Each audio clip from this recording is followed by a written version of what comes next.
All right, we're all set to go. We're looking at the mentality of Cat Stevens, who now calls himself Yusuf Islam.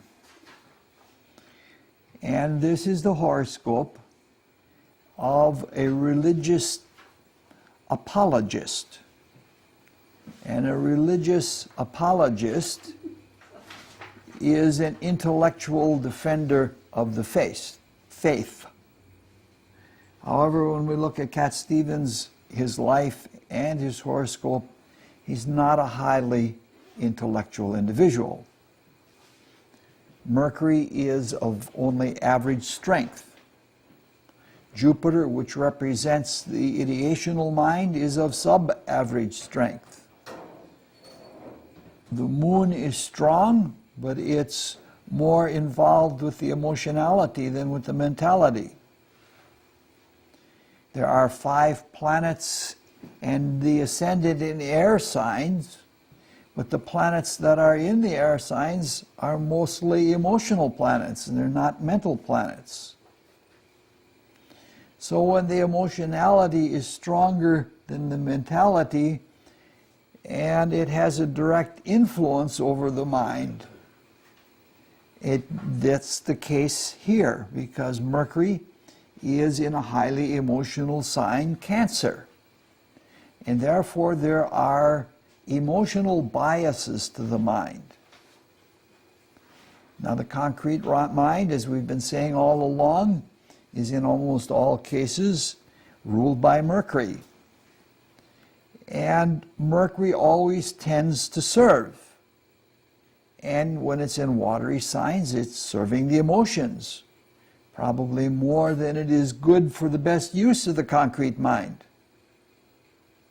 and for the character in general. This doesn't diminish the capacity in the service as a religious apologist, because the approach of so many people to religion is more emotional than it is mental. And some cases, quite often, it's more emotional than it is spiritual. So thus, if the faithful hear the things they want to hear, and those things that they want to hear are emotional, they feel content. And this is what an apologist like this tries to do. Now, this is especially the case if the words and the feelings are coming from somebody who is widely recognized, somebody who is a celebrity. Half of the planets in this horoscope are in the 9th and 10th houses, very elevated. So this is definitely somebody with celebrity status who can lend much to the cause of the religion. So he is a valuable person as a religious apologist. Even though he came from a non-Islamic nation, Swedish and Greek, and his heritage, his ancestors were not Islamic, it doesn't detract from his acceptance, and it doesn't distract from his influence. Because if you think about it, Islam is a relatively democratic religion. Shia Islam does have hierarchy. It has mullahs and ayatollahs and people like that. But the hierarchy, even in Shia Islam, is not like Catholicism. And Sunni Muslim and other forms of Islam, Sunni Islam and other forms of Islam have imams, which are only local prayer leaders. And so it is not hierarchical, and it is quite democratic. In fact, to become a Muslim, all you have to do is say certain things in front of other Muslims, and you're automatically a Muslim. I've seen it happen right on television, or heard it happen right on the radio or something like that.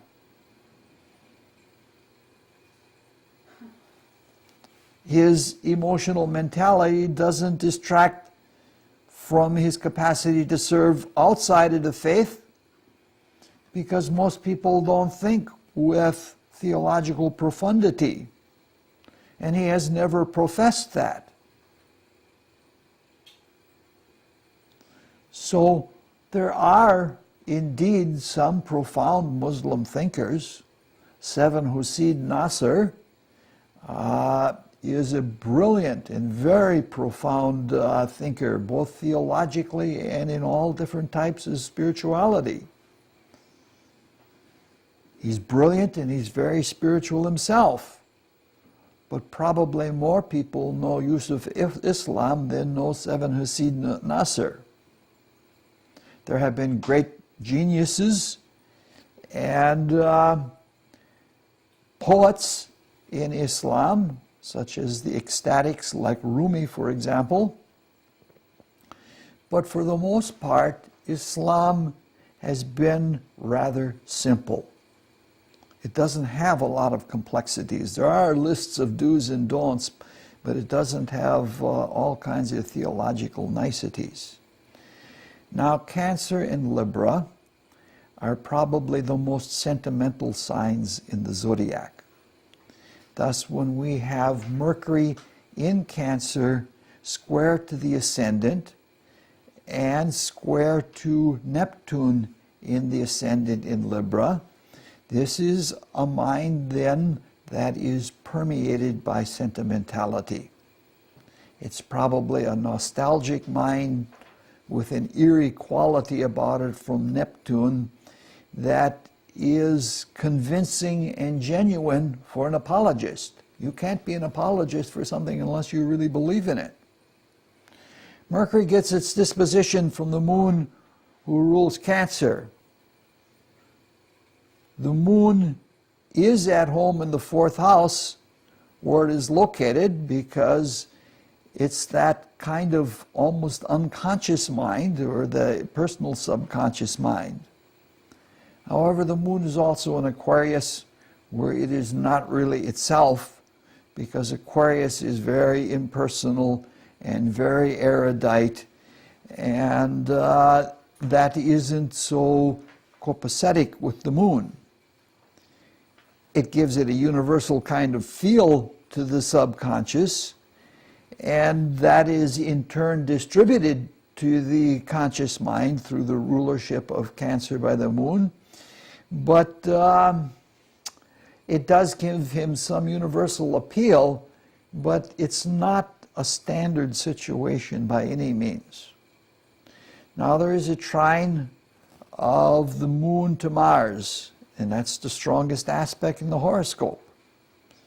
And that is primarily an emotional aspect again, so that brings in the emotional flavor when it is brought to the mentality. So his concrete mind has about it from several different points of view. It has an emotional intellectuality about it. There's a lot of vigor, a lot of emotional vigor from the moon trine Mars. And that also, he's very, very full-blooded about his emotional intellectuality. Now, we have to be careful about what we're saying here, so we need to do a little bit of clarification. Now, though there is a strong emotional sway to his mind, and though there is some zeal and fervor that comes indirectly through the moon in Mars, those influences are not so strong and they're not direct enough to be doggedly determined. So we can't really say that he's a zealot, which would be a wrong description. And we can't say that he is narrow-minded, even though his mind is bent according to his emotional nature. This is not the horoscope of a bigot, and it's not the horoscope of a fanatic. It's the horoscope of a religious apologist. The Cancer and the Libra are cardinal signs, and those are signs of change. So, he has a mind that is changeable. and it can even be changed according to his emotions.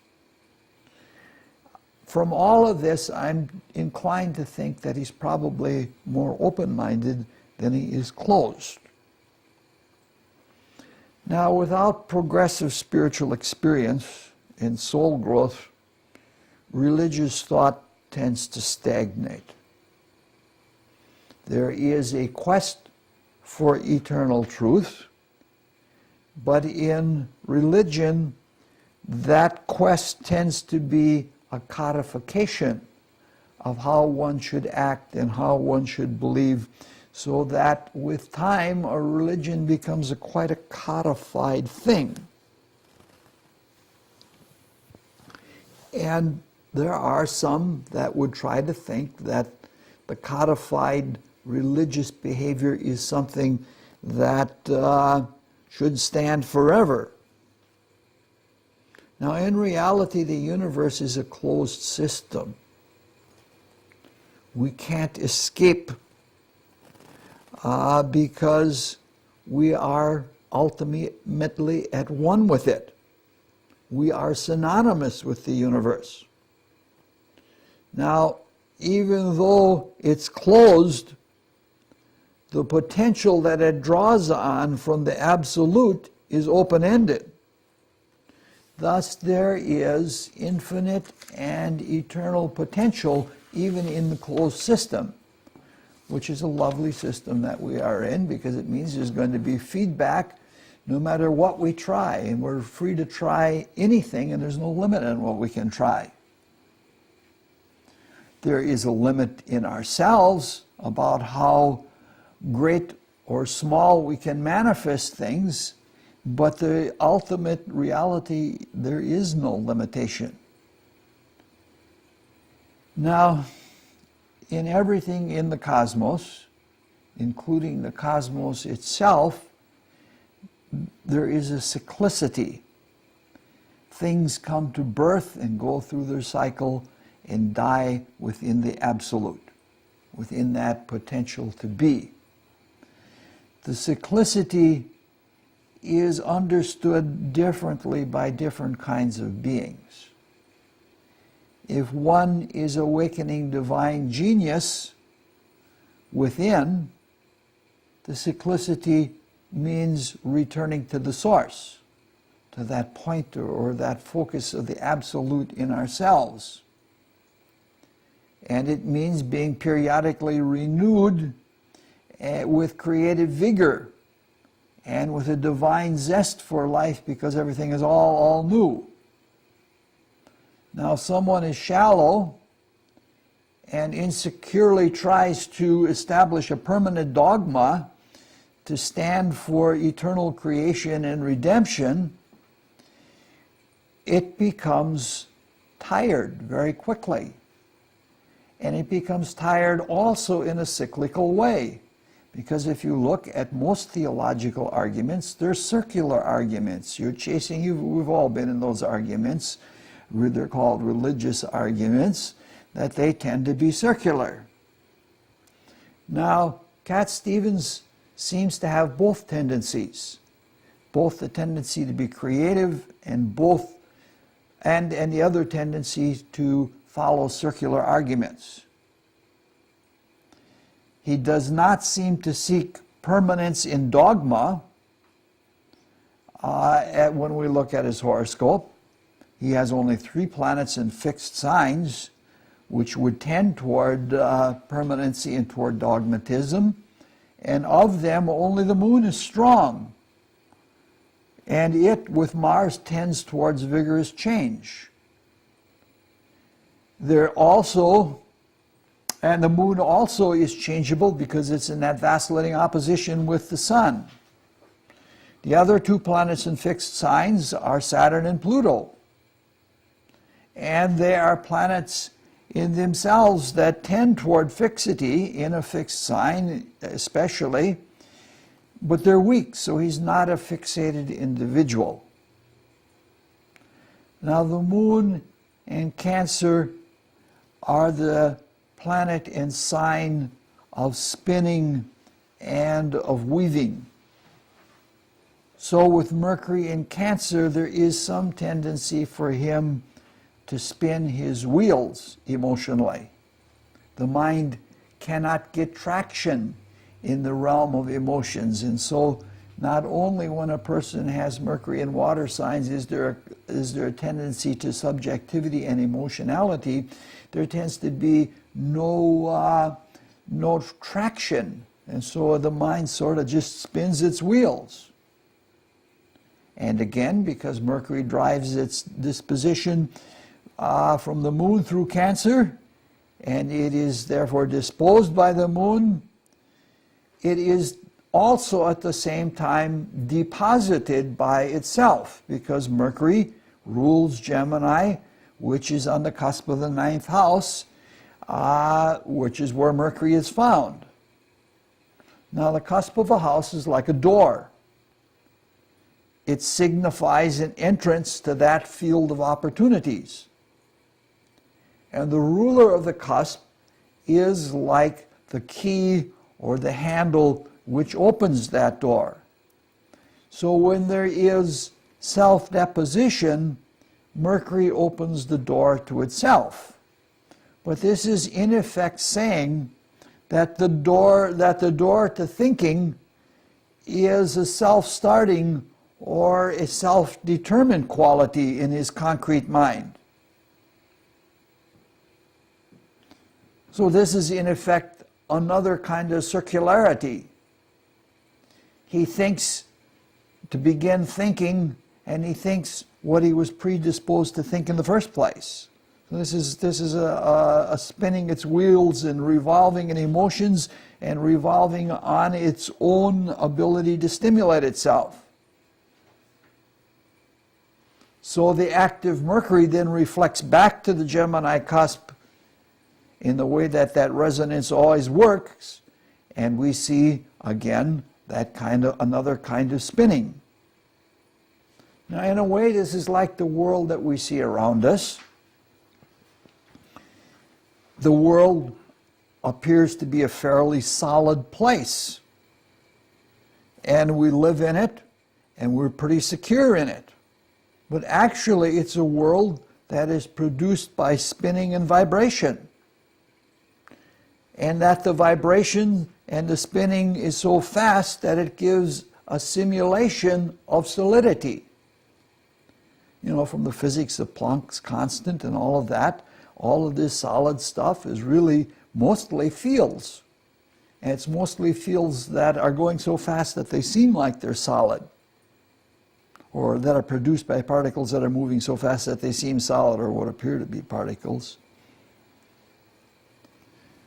So, if we find our security in this similitude of solidity, rather than in the source of the incessant activity that is behind everything that lives and moves and has its being in it, that really isn't much of a security.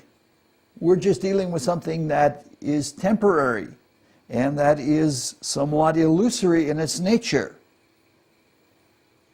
And in the same way, a belief system that is indicated by this kind of circular theological rationalization is not a very secure system. Fortunately, there's more to this mentality, but you can see the problems.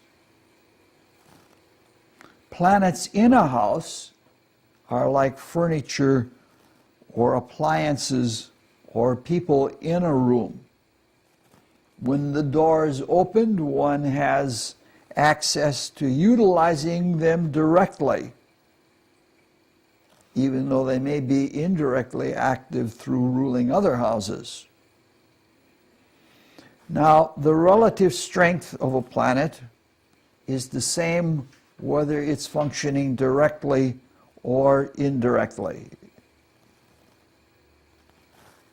The quality of the planet is itself, but the way that it is brought into effect is the only thing that's different with indirect versus direct influence. Now, in this case, there are two planets in the ninth house, Venus and Uranus in Gemini. Now, this is important because even though he may be mentally a religious apologist with a circular self-starting mind that spins its wheels, it's a mind that rationalizes and in the ninth house tends to generalize to itself.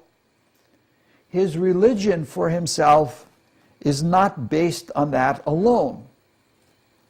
It would be a very poor religion if it was. Because this is not a mind that one writes home about.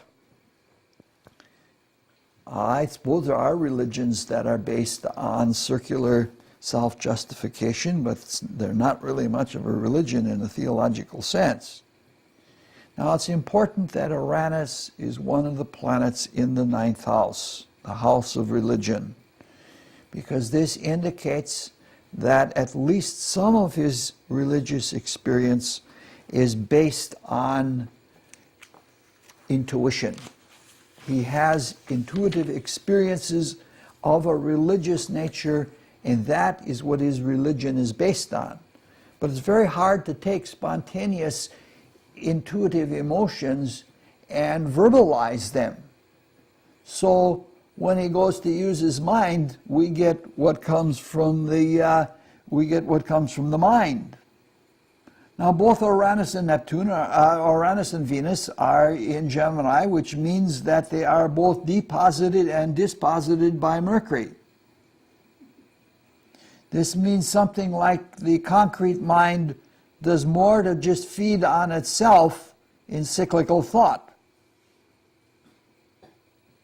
It seems that it is responsible for opening the opportunities for intuition.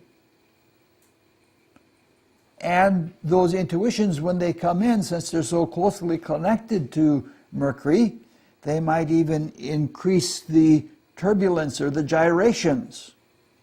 His mind gets set spinning by intuitions. It isn't something that puts him at peace. So from all of this, we can see the genesis and the initial flavor of the environment in which those intuitions are born. It's an environment that is a compound mental emotional environment. But when the intuitions are born, they are feelingful, and they have the feeling of altruistic love.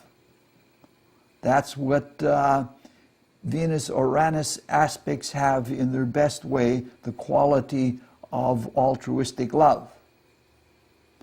So we can see that there are more different varieties to his religious sentiment than just the simple statements that he makes mentally. Now, with his upbringing and his genetic background, this seems to be important. Having parents that were of different nationalities and different cultures, and being misfit in all those cultures, he tried to assimilate himself into other cultures like pop music, but he didn't fit in. But to find himself in a religion which is basically democratic, and which he certainly feels is democratic, it gives validation and it encourages his altruistic intuitions, so that these are meaningful things to them. He can feel he's part of something and that he's accepted in something. Now, it doesn't make any difference to him that there are other elements and aspects of Islam which are not so altruistic, and that the lowest common denominator between all of Islam may be pretty low, and in many cases may include savage violence. The Quran is not a sweet, gentle book at all. It's enough for him that he can focus on this aspect of Islam, the democratic acceptance that he gets.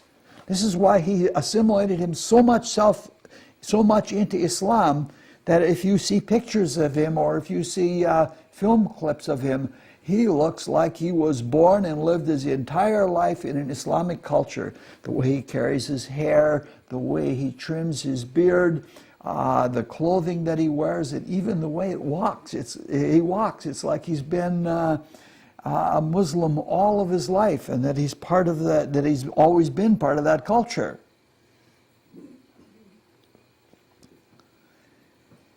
There are outside aspects to Uranus and Venus, but the aspects to Venus are stronger than those to Uranus, and Venus is in reality probably the strongest planet in this horoscope.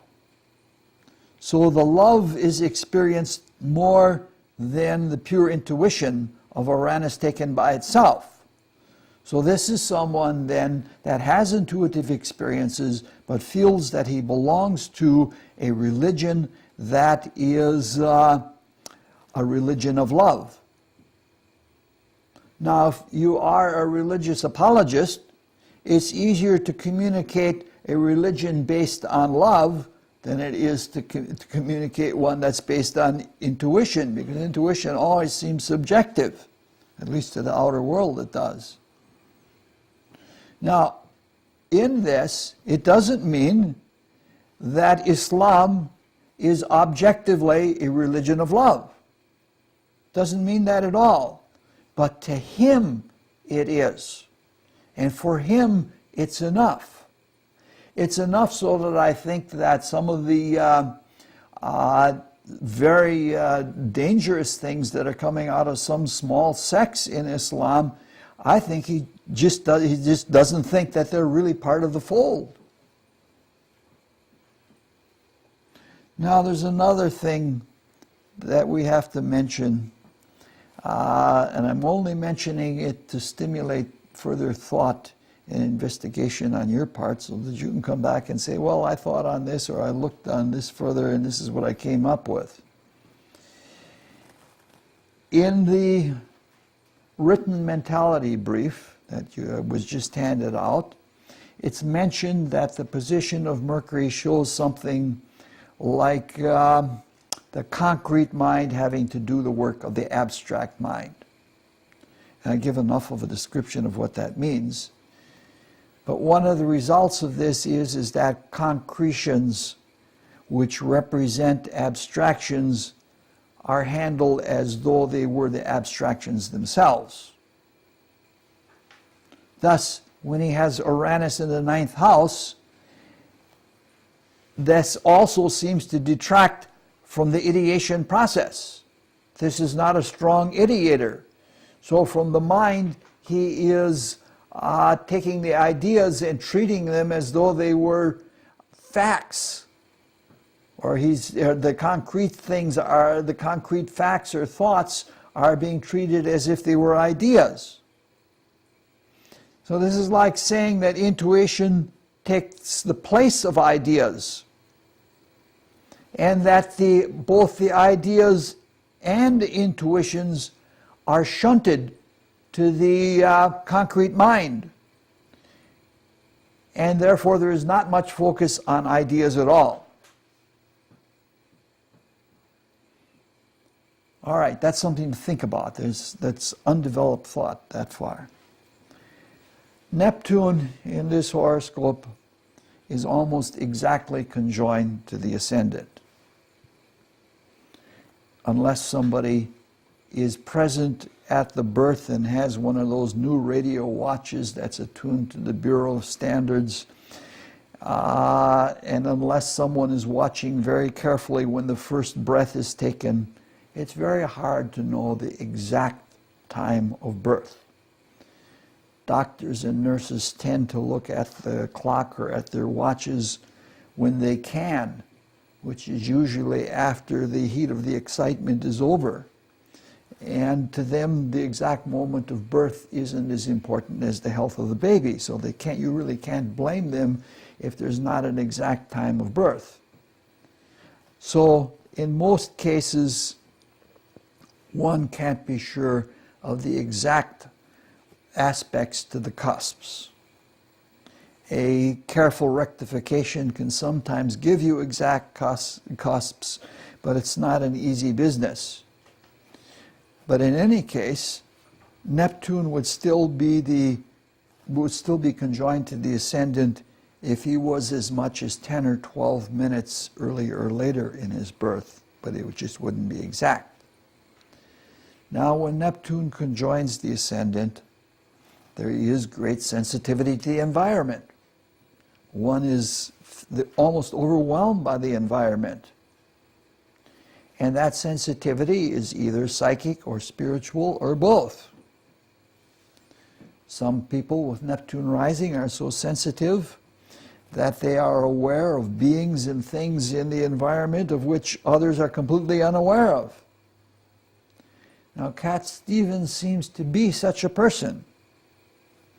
His life is likely to be directed by his sensitivity.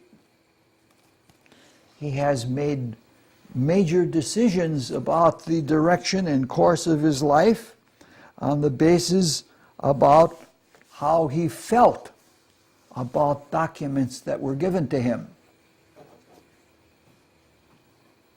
Spiritually or psychically derived information is different in many respects from information that is derived from the senses. But it's still information. And information has to be evaluated and it has to be interpreted before it can be used.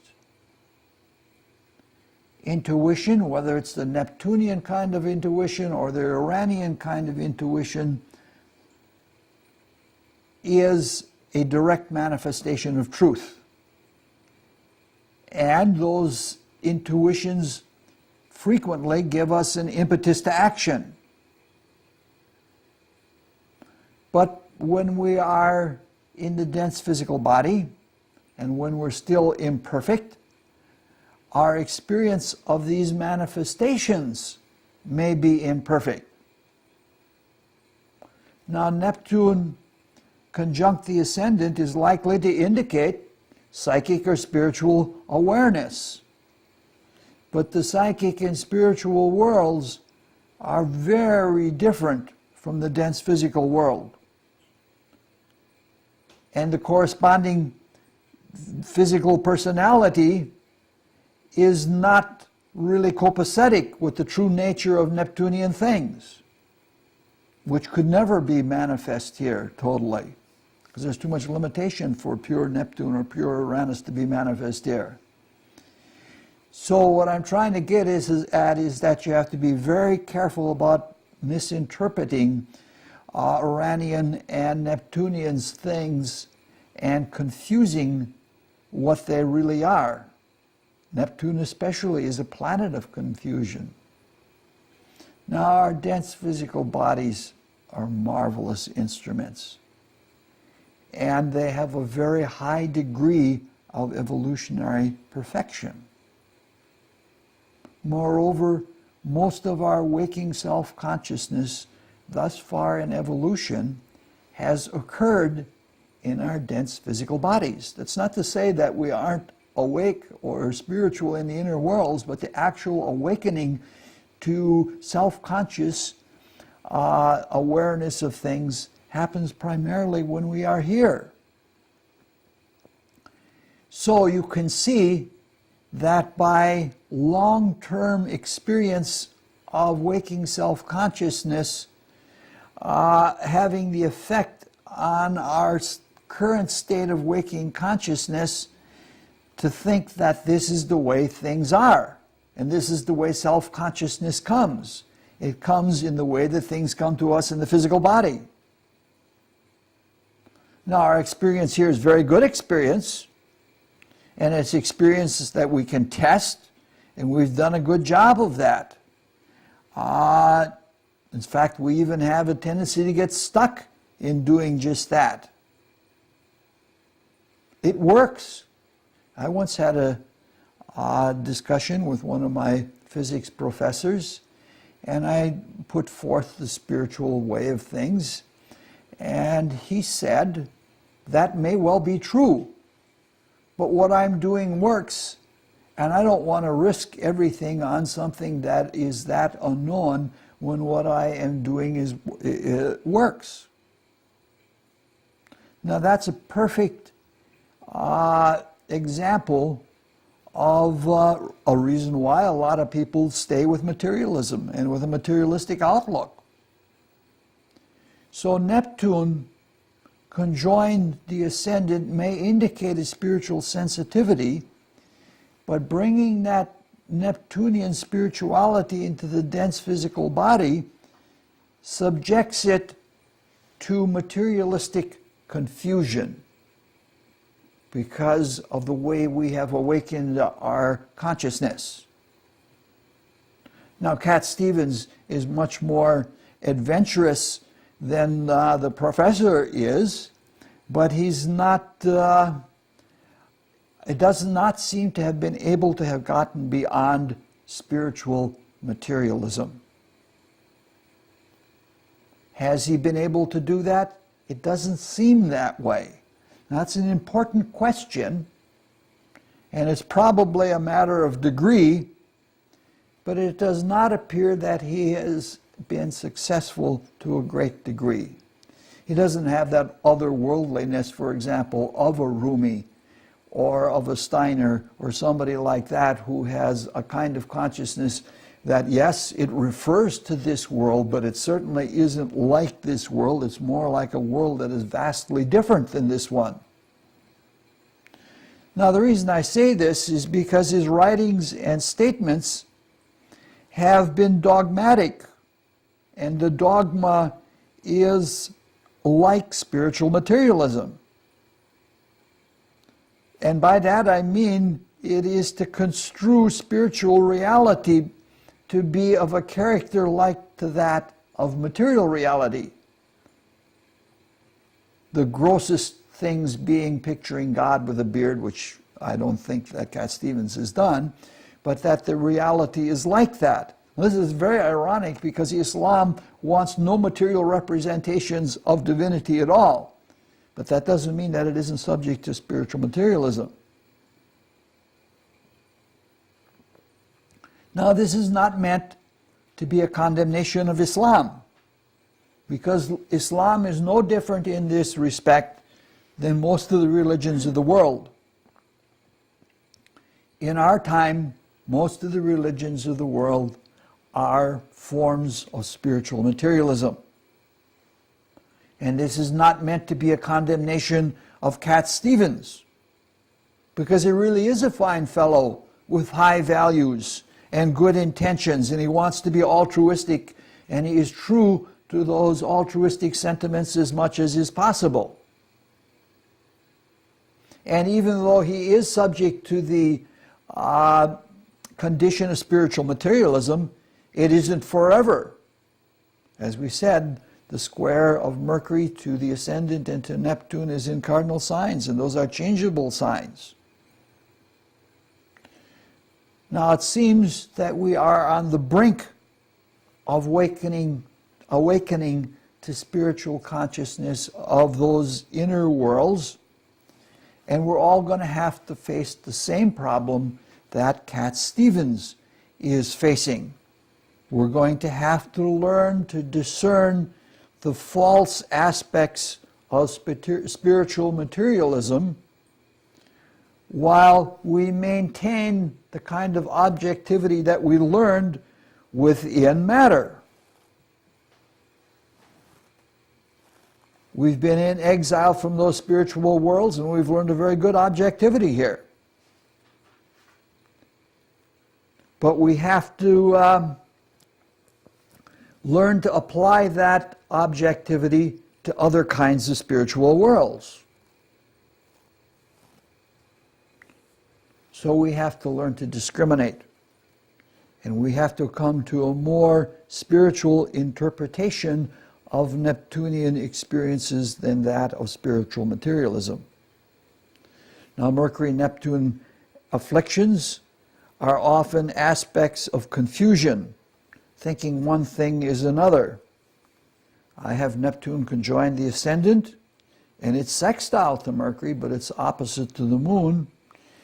And as a child and as a youth, I have been thoroughly lost several times in the woods. And even worse than that, there have been times where I have given misdirections, and it eats my heart out to do that. That I made a because the picture, you see it happen in class here. I'll say something meaning one thing, but I'll use different words than what I'm saying. And Jerry usually corrects me on it. He's my Saturn guy and all of that. I can have a good sense of orientation, but I have to concentrate very hard, and I have to be inwardly aware all the time of where I am, or I lose that orientation. Now, if the Mercury-Neptune afflictions are strong, as they are in this case, it often means somebody that could get lost with a global positioning system, probably from reading the screen wrong or thinking that the screen meant something else, but it's that kind of a thing, it's that kind of a confusion in the mind. So this Mercury-Neptune is quite strong, and there's a likelihood to confusion. The square occurs between the first and the ninth houses. The ninth house, among other things, is the house of religion, ethics, and morality. Religion is a form. It's a form derived from spiritual experience. The dogma of religious form holds humans within its form and tries to keep them on the track of right behavior until they awaken sufficiently so that they have an internal self-guidance. So the form of religion as something to guide people is good for those who need it. And it's also good for those that are beginning to not need it, in that it provides a resistance for those who want to escape from it. And the resistance builds an inner strength when they are struggling with it. In India, the ninth house is called the house of Dharma, which is sometimes incorrectly called Dharma. Dharma is a higher order or rightness of things at large. It is an abstract construction of the ideas and purposes behind evolution. In this sense, the Dharma is not dissimilar from Plato's forms, which stand behind everything in manifest, concrete expression. Dogma is a more concrete expression of Dharma or of Platonic forms, or of some aspect of them, and is primarily for the people of a given time. It's usually ideal for the spiritual and moral needs of people until they outgrow it, and then it's replaced with a more appropriate dogma. Either that, or the individual becomes strong enough to discard dogma and live with internal guidance, as we just said a moment ago. The appropriate dogma is brought usually through great spiritual beings. Usually it is an archangel, so it has a spiritual strength behind it. The home of Neptune in cosmographical astrology is the region of human spirit, which is also the region of ideational thought that is ruled by Jupiter. So it is a home of spiritual ideas and ideals, whether we call those ideas and ideals Platonic forms or Dharma. So from all of this, we can see that there's a great living spiritual force behind dogma. In religion, which literally means reconnecting. Religion means reconnecting with the divine. There is a reconnecting with the universal spirit through the agency of an archangel. And the archangel works through the forms or the dharma that is appropriate for the time and the people, and that becomes a dogma for people who can't remember those subtle things in the spirit. So we can see why there's so much strength and justification in religious ritual, if it is in the spirit of the times, and if it is performed ardently and correctly. A religious ritual actually brings one in contact with an archangel, and through that archangel with the universal spirit. Now, from all of this, we can begin to see a problem here. We're dealing not only with spiritual materialism, we're dealing with Neptune in this horoscope, which is associated with material form through the ascendant, while Mercury is concerned with religious form, which is abstract, while Mercury is concrete. So both Mercury and Neptune are doing something that goes counter to their very nature. Mercury likes the concretion of the material world, and Neptune loves the abstraction of the world of human spirit. So there's a tendency here to confuse spiritual form, true spiritual form, with material form. And the problem is complicated because the confusion arises from inversions at both ends of the square, as well as through the mutual confusion of the two planets. So the experience, which is probably confused and illusionary or illusory, is that everything seems logical and everything seems reasonable. Circular arguments are like that, whether they have something of substance in them or not. Yes? Would you start that thought again? Because the reason I say that is, you said Mercury loves abstract, and then in the very next breath you said Neptune loves abstract, Mercury loves concrete. Okay. I'm sorry, that's one of those cases again where I meant one thing and said another. All right. So the problem is that everything seems logical and reasonable.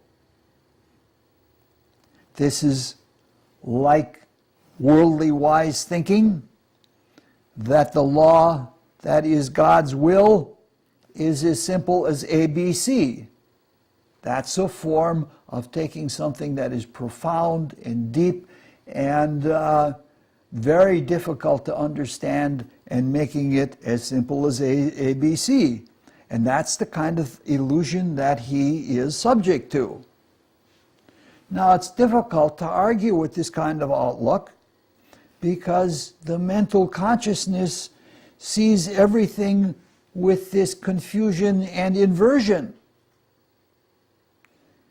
And it does have, if you follow these kinds of statements, and they're in all religions, it does have a kind of logic behind it, if you accept those things, inversions and all. So it's difficult to argue with because it's a timely thing in an evolutionary sense. Spiritual materialism is something that's happening wholesale, worldwide.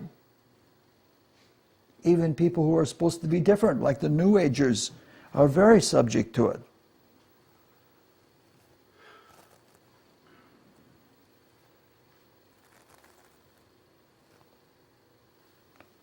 This we can see because there are millions of people who follow Islam, and the theology of Islam is very, very simple. And if it wasn't a timely religion, the archangel would withdraw, and the religion would become irrelevant. That's the way it's always worked in history. When the dogma becomes too hardened, or if the nature of a religion no longer suits the spiritual needs of a person, the religious form is abandoned. We have all kinds of ancient religious forms that have been abandoned. In some cases, demons take them over where the archangels used to be in them. But that's, because it is alive and growing, there is a spiritual being in it. Now, we're not analyzing Islam per se. And we're not really even analyzing spiritual materialism, because those are topics that are way too big and they're really not astrological topics in the first place. What we're doing is looking at some of the problems of the evolutionary and spiritual element of the mentality of Cat Stevens, Yusuf Islam. And we're doing that very briefly, so we can see what he's up against and how he is perfect as an apologist because he represents the times. Now, there's no need to go into inversions on inversions or confusions of confusions, except to state that they exist. We can get enough examples to see that they're there. What is important is to state that since it is a square, it is likely that it is a building process, and that he is building the mind to be able to deal with the combination of spirituality and materialism. Errors are forgivable in a building or a growing process. We certainly forgive our children if they fall down the first time they try to walk. That's part of a building process. And the same thing is happening with people like Yusuf Islam. He's trying to deal with spiritual things, and he's dealing with spiritual materialism, and what he's doing, even though it may not be perfect for his life, and he might not be an epitome of theological spiritual logic, but he's working on a problem, and he may be a vanguard for all of humanity that are going to have to be dealing with that. Not wise to take an unforgiving stance about these things.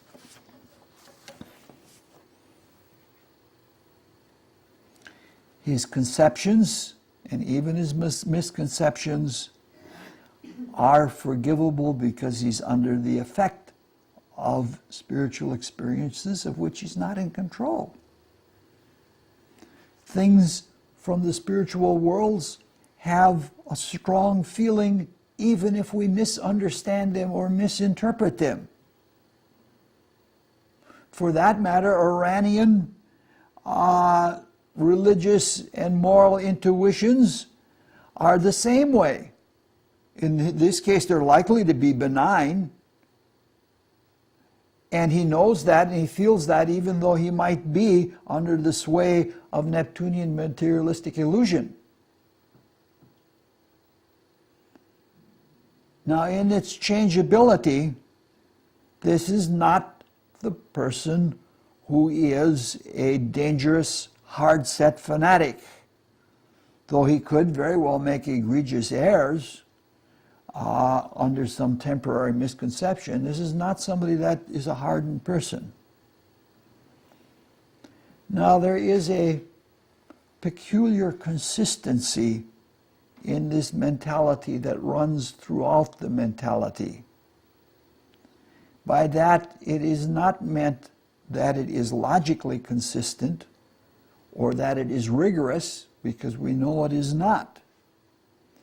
It's more of a psychological consistency, applying the same kind of methods or the same kind of outlooks throughout the entire mentality. One of the characteristics of this mentality that we've seen is circularity, which we have seen is there in several ways. Another is simplicity. He does not let things become too tight or too deep. He keeps it simple. Then there is the intuitive spiritual experience, which is not understood even though focused in the material world.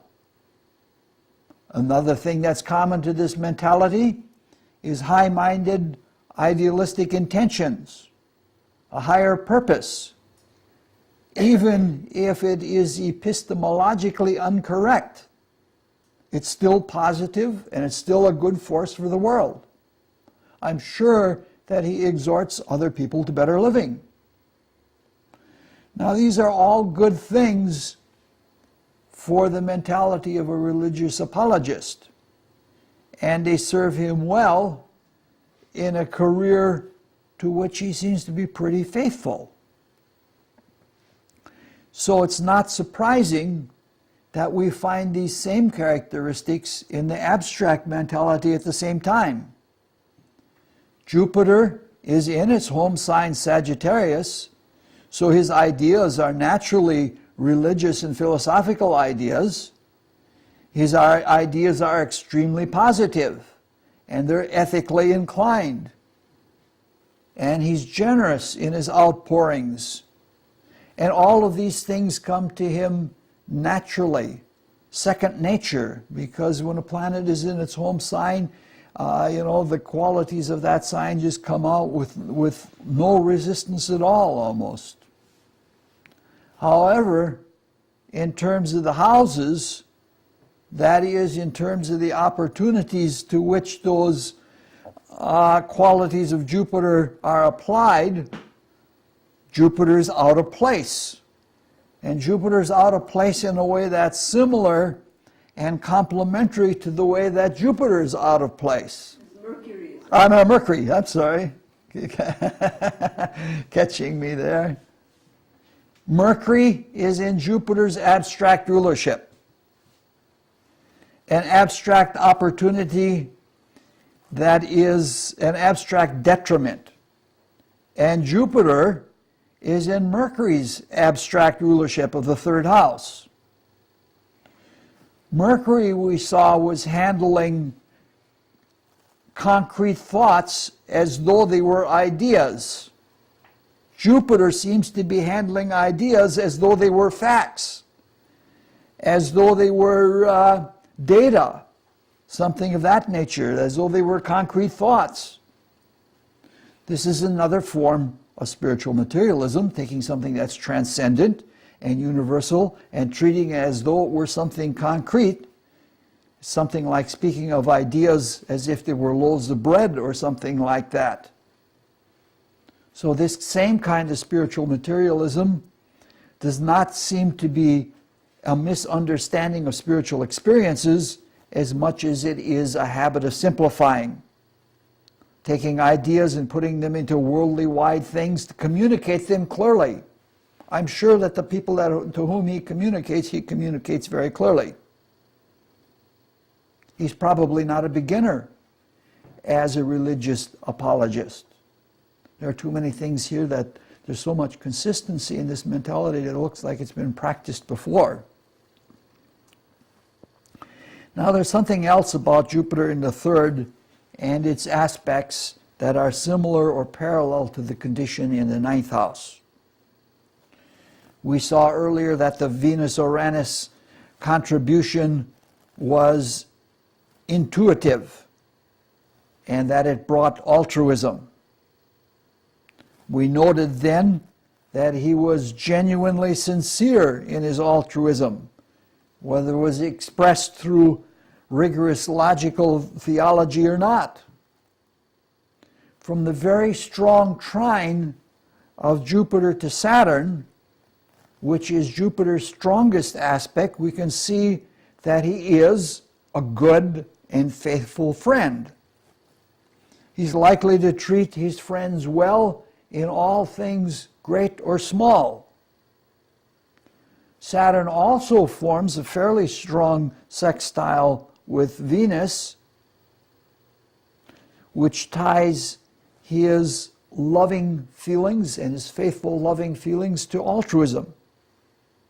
So in practical matters, his application of ideals to useful things with people in the sphere of activity that he is in his close relationships with friends, he's excellent. No matter whether he has a good understanding of theology or not. One doesn't have to be familiar with theological niceties to be a good friend. Our lives are more important than our beliefs. Our lives are more important than our dogma.